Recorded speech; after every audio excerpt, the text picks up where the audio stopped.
오늘 기초를 보면 써있죠. 산상 변모주의라고 되어 있죠.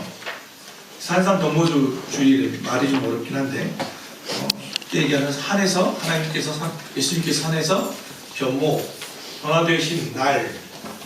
그래서 교회력에서는 오늘을 산상 변모주일로 지키고 또 하나는 오늘은 또 지난주 3월 1일이었죠. 그래서 3.1절 기념주일로 지키기로 합니다. 그래서 두 가지가 같이 겹친 날입니다.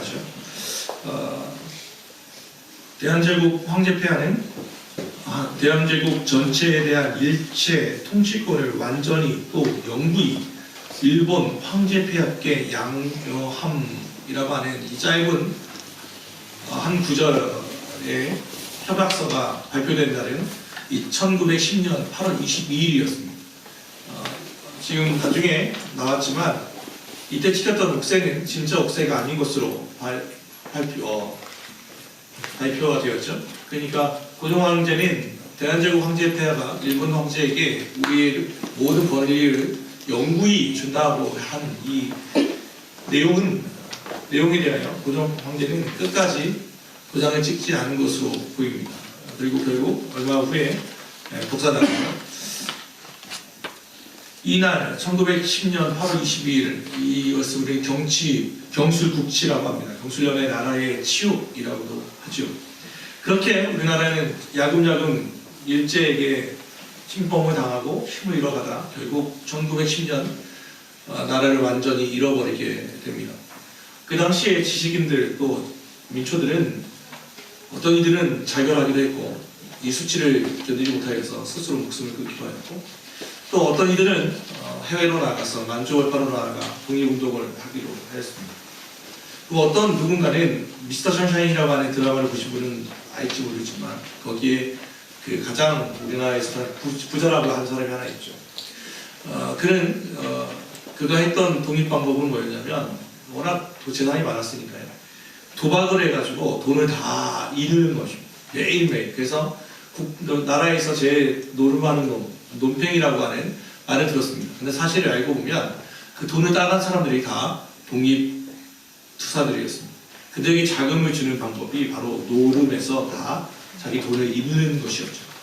그렇게 해서 나름대로 다 독립들을 나라의 광복을 위해서 노력하였습니다.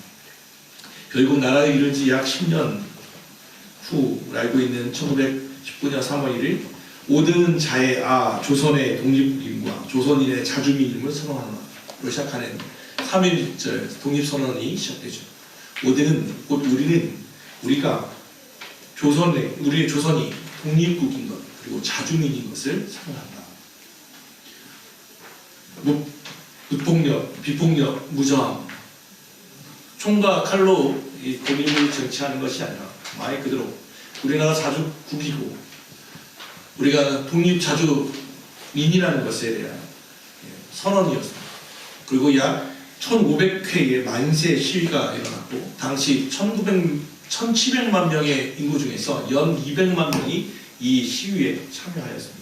그리고 수많은 이들이 옥고로 당했습니다. 민족대표 33명 중에 16명, 그 당시 기독교 1919년 기독교인의 통계는 약 1.3%였습니다. 그 중에 이 독립선언에 참여한 민족대표 33명 중에 16명은 기독교인이었습니다.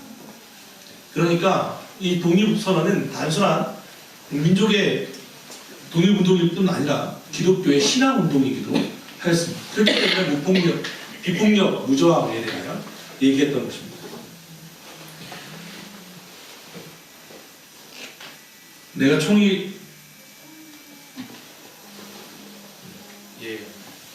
그러니까 코가 잘리고 귀가 잘리고 손가락이 잘리는 고통은 참을 수 있지만 나라 잃은 슬픔은 고통은 참을 수 없습니다. 나라를 위해 바칠 목숨이 오직 하나밖에 없다는 것이 나의 유일한 슬픔입니다. 이 말은 유관순 열사가 마지막 유언을 했던 이야기이기도 합니다. 어떤 고통도 다 참을 수 있지만 나라 잃은 슬픔은 참을 수 없고 나라를 위해 바칠 목숨이 오직 하나밖에 없는 것 그것이 나의 유일한 슬픔이라고 하면서 그는 출소 이틀을 남겨놓고 결국 홍수에서 죽고 맙니다. 이런 수많은 우리의 선배들이, 그리고 믿음의 선배들이, 그리고 우리의 민초들이 독립하였고 독립운동을 하기 위해 노력하였고 결국 1945년 8월 15일 광복을 잃어버린 빛을 다시 찾았습니다.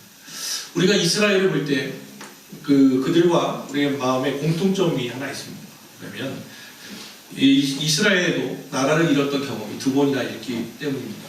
한 번은 애굽에 끌려가서 애굽에 이주하였다가 자유민으로 들어갔다가 노예가 되어서 430년간 노예 생활을 했을 때이고, 또 한 번은 이스라엘 멸망하고 남유다가 멸망했을 때 바벨론이라고 하는 신흥 강대국에 의하여 끌려가서 70년 동안 포로 생활을 했을 때, 약 두 번의 마치 우리나라와 같은 경험들을 그들도 하였습니다. 우리가 잘 아는 것처럼 특별히 이 두 번의 슬픔은 다 제국에 관련된 일이었습니다. 제국들에 의해서, 강대국에 의해서 나라를 잃어버린 거죠. 우리는 잘 아시는 것처럼 지난주 우리의 모든 시선은 베트남 하노이로 우리의 시선은 다 몰려있을 것입니다. 과연 종전선언이 될 것인가. 그리고 과연 70년간의 이 적대가 한 번에 청산될 수는 없지만 의미 있는 발걸음이 되지 않을까라는 생각들을 했던 것을 우리는 잘 알고 있습니다. 그리고 결과도 알고 있죠. 결렬되었습니다. 한 번에 쉽게 가지 못했습니다. 실망하는 일도 있겠죠. 또 이럴 줄 알았다고 생각하는 사람도 있을 것입니다. 그런데 저는 아시는 것처럼 학부에서 국사학을 전공했습니다. 마치 100년 전 우리 조상들이 당했던 그 아픔이 지금도 있는 것은 아닌가라는 의문을 갖게 됩니다.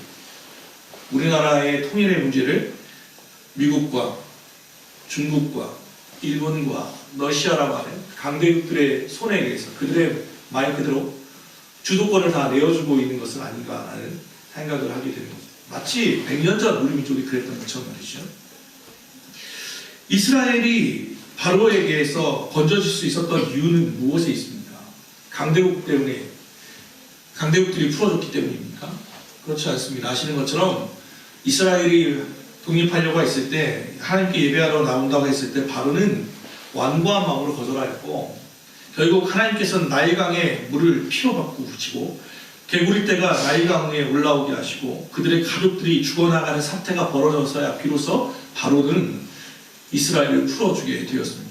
결국 역사의 주인은 강대국에 있지 않고 제국에게 있지 않고 하나님께 달려있음을 알게 됩니다.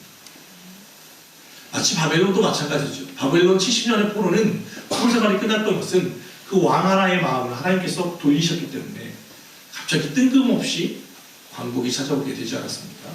사랑하는 기독교인 그리고 가까운 교회 성도 여러분, 우리 민족의 앞날은 미국에게 있지 않습니다. 러시아나 중국과 일본에게도 있지 않습니다. 또 우리나라 정부에 있지도 않습니다. 하나님께 있습니다. 강대국의 손에 있는 것이 아닙니다. 전능하신 역사의 주인이신 하나님께 있음을 우리는 인정해야만 합니다. 그러면 어떻게 하면 우리의 역사가 하나님 앞에서 순적한 길로 갈 수 있겠습니까? 오늘 앞서 말한 것처럼 3.1절 독립기념주일이기도 하고 산상변모주일이기도 합니다. 예수님이 변화산으로 갔다는 거죠. 그런데 예수님께서 가셨던 얘기를 잠깐 볼까요? 28절을 한번 봅시다. 28절과 29절 같이 한번 읽어봅시다. 자, 시작. 말씀을 마신 후에 하늘쪽으로 예수께서 베드로와 요한과 야고보를 그를 데리고 기도하시러 산에 올라가서 기도하실 때에 운동과 돌아내고 그 옷이 휘어져 강지가 시작은 말씀을 하신 후 8일쯤이라고 되어 있습니다. 그러면 앞에 말씀이 무슨 말씀인지를 알아야 이 말씀이 좀 보이겠죠. 앞의 내용은 뭐냐면 예수님이 고난당하는 것에 대한 예언입니다. 내가 인자는 많은 고난을 받고 죽음을 당하고 3일 만에 살아난다. 그리고 누구든지 나를 따르려거든 자기를 부인하고 자기 십자가를 지고 나를 쫓을 것이다. 누구든지 지 목숨을 구원하고자 하면 잃을 것이요 누구든지 나를 위하여 제 목숨을 잃으면 구원하리라 하는 이런 말씀들이, 되게 무거운 말씀들이 앞에 예고되어 있습니다. 그러면서 이 말씀을 하시고 나서 8일쯤 되어 산에 올라갔습니다. 산으로 올라간 이유는 무엇입니까? 예수님께서 올라가신 이유는 기도하시러 올라갔습니다. 그들의 12제자 중에 최고의 엘리트라고 할 수 있는 야고보와 요한과 베드로를 데리고 기도하러 올라가셨습니다. 기도를 가르치고 싶으셨습니다. 기도하는 모습을 보여드리고 싶었습니다. 그리고 기도하실 때에 그의 용모가 변화가 되고 옷이 휘어져 광채가 되었습니다. 이 사건이 왜 중요하냐면 예수님께서 직접 하나님이신 것을 보인 사건이기 때문에 그렇습니다. 용모가 변했다는 것은 성형수술했다는 것이 아닙니다. 말 그대로 광채가 빛났다는 거죠. 오늘 옆에 있는 사람을 한번 보시죠. 하나님같이 보이시는 이가 있습니다. 오늘 용모가 가장 아름다우신 베스트 드레서를 한번 뽑으신다면 누구를 뽑으시겠습니까? 제가 얼마 전 이렇게 왜 중요한 약속이 있어서 옷을 짧게 빼입었습니다. 빼입고 설한이한테 거실에 있는 애한테 딱 가서 제가 얘기했습니다. 야 아빠 댄디하지? 딱 그랬어요. 댄디하지 그랬더니 설한이가 그렇게 얘기해요. 아빠는 그냥 돼지예요. 그러면 근데 또 아시죠? 도둑놈한테 도둑놈 이러면 진짜 화나는 거잖아요. 잘생긴 사람한테 이 못생긴 거 이러면 화 안 나는 거 아니거든요. 그런데 못생긴 사람한테 진짜 못생겼다 이러면 진짜 화가 되는 거예요. 그래서 얘가 아빠는 돼지예요? 내가 화가 나면 내가 돼지가 되는 거잖아요. 그래서 화를 안 내고 안방으로 들어갔습니다. 그래서 참으려고 했는데 못 참겠어요. 다시 나왔어요. 선아이한테 얘기했죠. 야, 그래도 아빠한테 돼지가 뭐냐, 돼지가 했더니 선아이가 더 당황해서 이렇게 얘기했습니다. 아빠, 돼지가 아니고 데디라고. 아빠는 그냥 데디. 그냥 아빠는 그냥 아빠예요. 이렇게 얘기한 거예요. 근데 나는 그 말을 돼지로 들은 거예요. 왜 그렇게 들었는지 모르겠지만 아빠는 그냥 돼지예요. 화가 나. 이 용모가 옷을 잘 입고 용모가 되면 자랑하고 싶거든요. 그죠? 누군가에 자랑하고 싶어요. 옷은 참 중요하죠. 근데 예수님은 옷이 변한 게 아니라 옷이 정말 빨래로 그렇게 희게 할 수 없을 만큼 다른 상황에 가면 그만큼 휘어졌고 광채가 보였습니다. 앞서 말한 것처럼 이것은 예수께서 부활하신 후에 보여준 모습을 미리 보여준 것입니다. 다 하나님의 영광이 내 몸에 가득했을 때 보여주는 모습을 보여주는 것이죠. 이와 비슷한 사건이 모세에게도 있죠. 모세가 40일 동안 산에서 기도할 때 예수님 하나님의 뒤를 보고 나서 그의 얼굴이 빛났다. 그래서 사람들이 여기 주목할까봐 수건으로 가렸다라는 얘기가 나오죠. 그러니까 하나님의 영광을 드러났을 때 사람들은 모습이 광채가 빛나는 것을 알게 되죠. 기도했을 때 사람은 변하게 되어 있습니다. 옷이 아니라 기도가 사람을 변화시키죠. 예수님의 사역을 보면 특별히 누가복음만 본다면 예수님의 생애에 있어서 이 기도는 정말 중요했다는 것을 알게 됩니다. 모든 중요한 사건이 있을 때마다 예수님은 기도했다고 누가복음은 계속해서 기록합니다. 제가 좀 찾아봤더니 이렇게 돼 있어요. 예수님께서 세례를 받으신 후에 기도했어요. 공생애를 시작하시고 나서 광야에서 40일간 금식 기도했어요. 제자들 중에 12를 택해서 사도를 세우실 때 밤이 새도록 철하기도 했어요. 제자들 중에 너희는 나를 누구라 하느냐 물으실 때도 따로 기도하고 계셨어요. 제자들에게 기도를 가르쳐 달라고 요청받았을 때에도 한적한 곳에서 기도하셨어요. 예수님과 성찬을 나누면서 제자들과 성찬을 나누면서 기도하셨고, 겟세마네에서 땀이 피가 될 만큼 기도하셨고, 십자가상에서 자기를 위해서 십자가에 못 박힌 자들 위해 아버지 저들의 죄를 사하여 주십시오라고 기도하셨고, 마지막 숨을 거두시는 순간에도 아버지 내 영혼을 아버지 손에 부탁합니다라는 말을 끝으로 기도하며 돌아갔어요.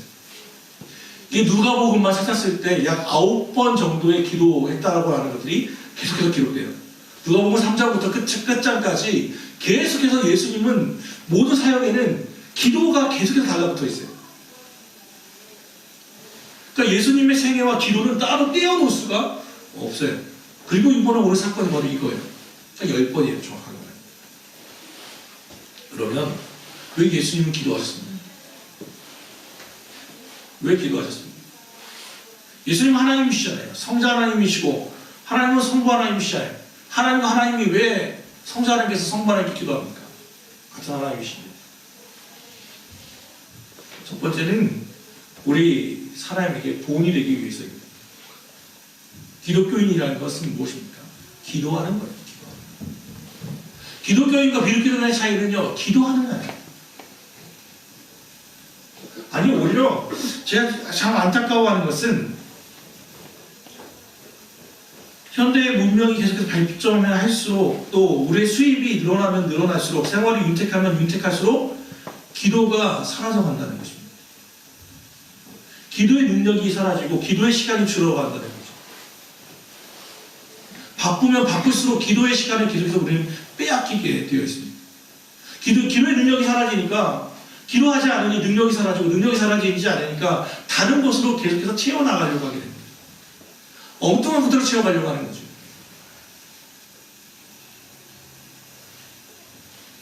기도는 질이 중요합니다. 맞습니다. 질도 중요합니다.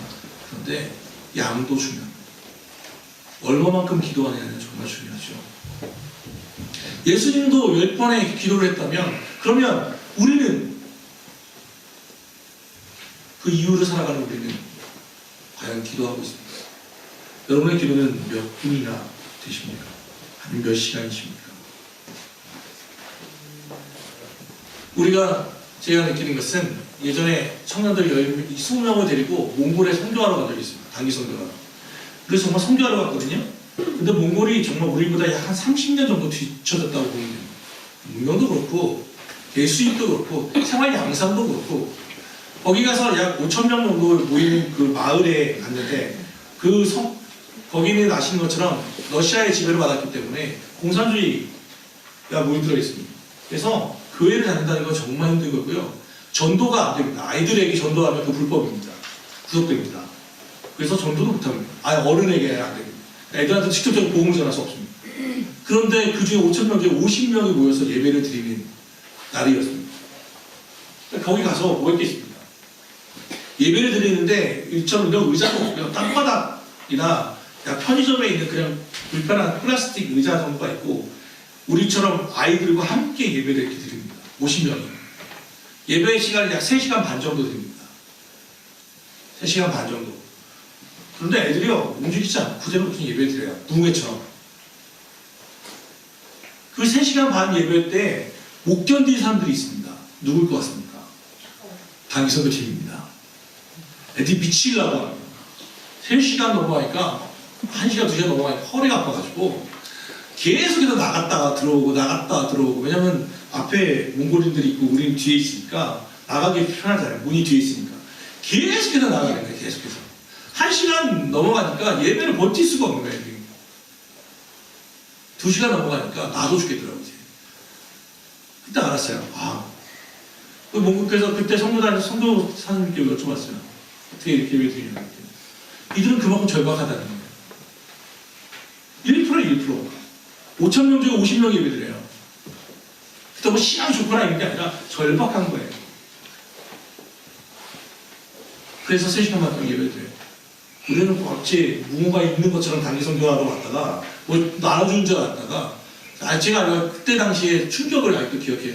우리는 예배 드릴 때 설교 시간이만 길어지면 큰일 나잖아요. 부흥회 우리 예전에 저희 어렸을 때 부흥회를 하면 보통 3시간, 4시간 했거든요. 평양대복이 일어날 때 그 부흥회 그 기선주의 장로의 고백은 간증은 새벽 2시에 일어났어요. 제정신이 아닐 때 간증했거든요. 그러니까 밤새서 하는 게 우리는 일상이었는데 지금은 그거 사라졌잖아요. 왜 바쁘니까요. 철야 기도가 기본이었다가 지금 심야 예배로 갔다가 심야 예배도 사라졌어요. 이제. 기도가 사라져가고 있어요. 분명합니다. 이러저러한 이유들이 있겠지만 기도의 능력은 계속해서 사라져가는 것은 사실입니다. 기도의 시간이 줄어갔고 기도의 시간이 줄어가니까 능력이 사라지고 능력이 사라지면 다른 것을 채우게 돼 있어요. 다른 이론을 가지고 있고 학문을 가지고 있는 게 있어요.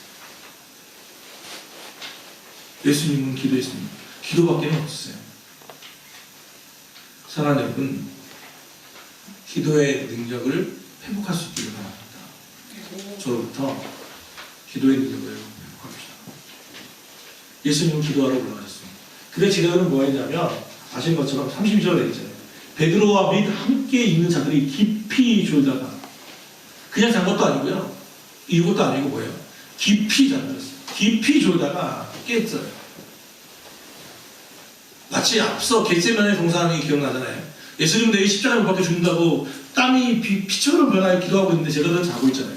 예수님이 오죽하면 너희는 1시간도 깨어서 나와 기도하지 못하느냐? 라고 얘기를 하시었습니다. 기도의 능력을 회복되어야 합니다. 그러면서 어쨌든 예수님이 기도하실 때에 몸이 변화되기 시작했습니다. 그때 문득 두 사람이 예수님과 함께 말하니 이는 모세와 엘리야라. 제가 천국에 가면 꼭 물어보고 싶은 게 있어요. 어떻게 알았을까? 모세와 엘리야라는 것을 어떻게 알았을까? 전 제일 궁금하거든요. 이게 이름표가 있었던 것도 아닐 텐데, 그리고 뭐 몇천 년 전, 또 많게는 몇백 년 전의 사람인데 어떻게 그래도 오늘 일부에 할 때 얘기 설교했던 우리가 어떻게 알았을까 했더니 사모님이 그랬어요. 통성명하지 않았을까? 모세입니다. 아니면 선배님 저 베드로입니다. 통성명하지 않았을까라는 말을 들었는데 그것도 아닌 것 같고요. 왜 작거든요. 근데 모세와 엘리야였다고 해요. 어떤지 몰라요. 왜 어떻게 알았는지. 그러나 아시는 것처럼 모세와 엘리야는, 모세는 율법의 대표자이고 엘리야는 선지자의 대표입니다. 그리고 그들의 공통점은 하나님의 임재를 경험했다는 것과 죽음을 보지 않았다는 것입니다. 죽음을 보지 않았던 모세와 엘리야와 예수님이 이야기를 하는데 뭐에 대해서 얘기하고 있습니까? 31절, 영광 중에 나타나서 장차 예수께서 예루살렘에서 별세하실 것을 말합니다. 예수님께서 별세를 죽을 것에 대해서 얘기했다는 거예요. 앞서 얘기했죠? 십자가 못 박혀 죽는다는 예언을 하시고 8일 후가 되어서 모세와 엘리야와 지금 뭐 얘기하고 있냐면 예루살렘에서 내가 죽는다, 그것에 대해서 모세와 엘리야가 같이 토론하고 있는 거예요. 얘기하고 있는 거죠. 여기서 이 별세라는 말이 참 재미있더라고요. 설교 준비해서 보니까 이게 엑소더스라고요. 엑소더스. 우리는 별세가 죽는다, 죽음으로 끝나는데 이것을 원래로는 엑소더스, 탈출이에요. 탈출, 출애굽, 탈출. 예루살렘에서 주님께서 탈출하실 것에 대한. 그럼 쉽게 얘기하면 예수님이 고난을 받아 십자가에서 죽으셔서 우리를 죄와 사망에서 탈출시키시는 것에 대하여 얘기하시는 거예요. 왜 탈출입니까? 우리는 지금 죄의, 애굽의 종살이 했던 것처럼 죄의 종으로 타고 사망의 종으로 타고 있거든요. 지금은 또 물질의 종으로 타잖아요. 돈의 종으로 타고 있고 노예하고 있잖아요.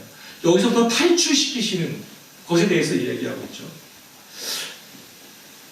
우리는 내일 모레 글피 3일 후면 제2수요일을 시작으로 사순절이 시작돼요. 사순절을 시작하죠. 그럼 아시는 것처럼 사순절 40일이 지나면 뭐가 있습니까? 40일이 지나면 부활절이 있습니다. 그죠? 사순절이 지나야 부활절이 있습니다. 십자가에 죽어야 부활이 있습니다. 죽지도 않고 어떻게 부활합니까? 사순절을 지나지 않고 어떻게 부활절이 옵니까? 고난을 당하지 않고 어떻게 영광을 받을 수 있습니까? 십자가를 지지 않고 어찌 면류관을 쓸 수 있습니까? 그런데 우리는 마치 이 지도들처럼 예수님의 영광에 주목한 나머지, 제자들이 깨가지고 한 말이 그거거든요. 하나는 주를 위하여, 하나는 엘리야를 위하여, 하나는 모세를 위하여 초막을 지어놓고 여기 삽시다. 너무 좋으니까. 예수님의 영광이 너무 좋으니까, 모세와 엘리야를 만난 게 너무 기가 막히니까 우리 그냥 이대로 있읍시다. 여기 그냥 머뭅시다. 우리로 얘기하면 부활절만 즐깁시다. 사순절 없이 지냅시다. 예수님은 예루살렘에서 별세할 것에 대해서 얘기하고 있는데 제자들은 여기에 머뭅시다를 이야기하고 있어요. 사랑하는 성도 여러분, 영광의 그리스도만을 쫓아서는 안 됩니다. 고난의 그리스도도 쫓아야만 합니다. 이게 절묘한 균형처럼 느껴지지만 아니에요. 노마스에 의하면 사도 바울은 분명히 얘기했어요. 현재 받는 고난은 장차 나타날 영광과 비교할 수 없다고 말했습니다. 오죽하면 아이들 고등학교 교훈이 그렇게 써 있잖아요. 3분만 더 공부하면 남편 얼굴 바뀐다. 뭐 이런 얘기가 있잖아요. 현재의 고난은 장차 나타날 영광과 비교할 수 없다. 아이들이 계속해서 얘기하는 게 아닙니까? 올림픽에서 4년 동안 그들이 계속해서 고난을 당하는 이유는, 훈련받는 이유는 그 올림픽의 메달이라고 하는 그거 하나 따기 위해서 무릎에 연골이 나가고 귀가 두꺼워지고 그 고통을 당하는 거 아닙니까? 육체의 영광을 위해서도 그렇게 수고하는데 우리는 영광의 그리스도를 만나기 전에 이것만 바라보고 고난의 그리스도인을 또 고난을 당하시는 예수님에 대해서는 잘 주목하지 않으려고 합니다. 그리고 되도록이면 피하려고 합니다. 본성이에요. 예수님도 오죽하면 겟세마네에서 되도록이면 주님 할 수만 있거든 이 잔을 여기서 옮기시옵소서 했겠습니까? 이 중에 고난당하는 걸 누가 좋아하겠습니까? 그러나 주께서 하라 하시면 고난도 받아야 합니다. 주님께서 주시는 고난이라면 그것도 견디어 내야만 합니다. 저항리 중학교에 있던 그 임택진 목사님 그 사모님에 대한 이야기를 김동호 목사님이 썼던 글에서 제가 보았습니다. 김동호 목사님이 아시는 것처럼 거기 교육전서로부터 쭉 컸던 분이신데 그분이 그 어느 날 담임 목사님을 찾아가서 이야기했다는 거죠. 담임 목사님 좀 뵈러 갔는데 사택에 갔더니 뭐 사모님께서 목사님 안 계시고 사모님께서 그 김치 뭐 이렇게 물을 쓰다 배추를 막 이렇게 다듬고 있더라는 거죠. 그래서 그냥 쭉 멀쩡하니까 그냥 앉아 있는데 그 사모님이 담임 목사 사모님이 그러셨다는 거죠. 난 가만히 싫어. 난 가만히 싫어. 갑자기 뜬금없는 소리죠. 그거 주목했다는 거예요. 그 당시 목사님들 사례비는 정말 작았잖아요. 난 가난하죠. 담임 목사는. 나는 가난이 싫어. 근데 그 뒤에 말씀을 자기는 아직까지도 기억한다는 거예요. 나는 가난이 싫어. 그런데 이렇게 살려면 또 살지 뭐. 이렇게 살려면 또 살지 뭐. 가난은 싫어요. 여러분. 고난은 싫어요. 그런데 또 이렇게 살려면 사는 거예요. 그게 올바른 일이라면. 그게 주의 뜻이라면. 같이 예수님의 산상변모주의는 항상 제1수요의 사순절 앞에 있어요. 3일 앞에 있어요. 왜요? 영광을 얻으려면 주님의 영광된 이 모습을 봐야만 고난에 당하는 것이고 고난 뒤에는 부활절이 있기 때문에 산상변모주의는 항상 사순절 앞에 딱 갖다 놔요. 여기에 무엇이 말라는 거예요. 이 영광을 얻어서 먹기 위해서는 고난당해야 한다는 것을 알아야만 해요. 기독교인들은 고난의 길을 가려고 하는 예수, 그리고 영광의 길에 안주하려고 하는 베드로. 오늘 이 말씀을 딱 정리하면, 두 줄을 정리하면 그거예요. 고난의 길을 예수님 가려고 하는 거고, 영광의 길에 그냥 안주하려고 하는 게 베드로예요. 머무르고 싶은 게 사람이잖아요. 여기가 제일 좋은 거예요, 여기가. 오죽하면 이불 밖은 위험해, 집이 제일 좋겠어요. 오늘 안주하고 싶거든요. 그런데 예수님은 지금 고난의 길을 가려고 하시는 거예요. 그래서 오늘 이 말씀을 하는 거죠. 고난의 길을 가려고 하는 예수와 영광의 길에 안주하려고 하는 베드로의 이 싸움에서 어떻게 결론이 납니까? 36절 볼까요? 35절 봅시다. 35절 같이 한번 읽어볼까요? 시작. 구름 속에서 소리가 나서 이르되 이는 나의 아들 곧 택함을 받았나니 너희는 나의 아들이라. 하나님께서 판단했어요. 뭐라고요? 하나님께서 심판 보신 거예요. 뭐라고? 그의 말을 들어라. 또 끝나는 거예요. 예수님의 말씀을 들어라. NIV는 이걸 분명히 이렇게 얘기해요. Listen to him이에요. listen으로 되어 있거든요. 저는 영어 잘 모르지만 영어를 듣는 게 두 가지, 듣다가 두 가지가 있죠. hear와 listen이 있죠. hear는 뭡니까? 말 그대로 다 듣는다는 행위잖아요. 모든 소리가 다 들리는 게 hear죠. 다 들리는 거예요, 이거. 그런데 내가 주의 깊게 듣는 것은 hear라고 하지 않죠. listen이에요. listen to him이에요. 하나님의 소리를, 예수님의 소리를 어떻게 하는 거예요? 귀담아 들으라는 거예요, 지금. 그의 말을 따르라는 거예요. 그게 listen to him이에요. 주님께 모든 소리를 다 듣는 게 아니라 하나님의 소리를 찾아내라는 거예요. 그리고 그의 소리대로 살라는 거죠. 그게 기도예요. 쉽게 얘기하면. 그게 삶이기도 하고. 우리가 기도할 때 얘기하잖아요. 기도하기 왜 어렵냐면 30분 동안 막 이야기하고 자기 할 얘기 다 한 다음에 주 예수 그리스도의 이름으로 기도한다고 가잖아요. 생각해 보세요. 오늘 일부에 볼 때 정무혁 집사가 왔어요. 정무혁 집사랑 저거 친구예요. 고등학교 때부터, 초등학교 때부터 친구예요. 그런데 오늘 그 비유할 때 얘기했거든요. 제가 우리 묘혁에게 30분 동안 막 내 얘기하고 제가 얘기하려고 하니까 나 간다. 그럼 이게 무슨 친구예요?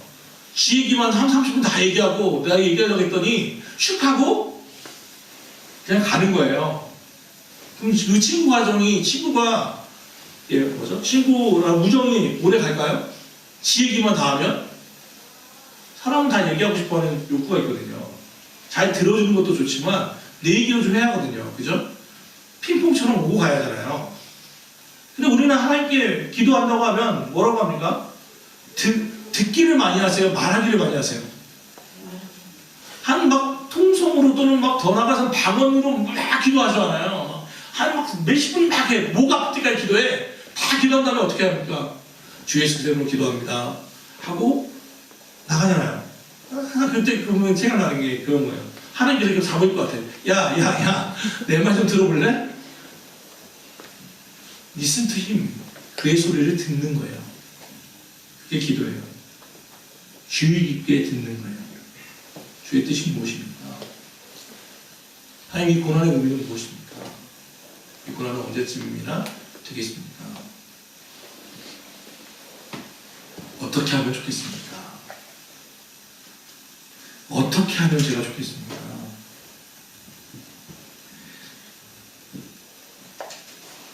예수님은 영광에 머물려고 하지 않았습니다.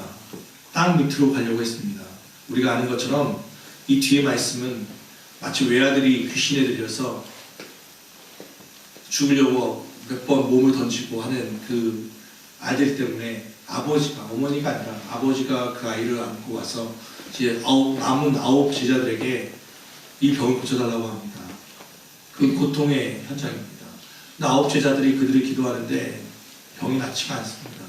그랬더니 이 바리새인과 서기관들이 자랑하고 있습니다. 구경하고 있습니다. 고치나 한번 보자.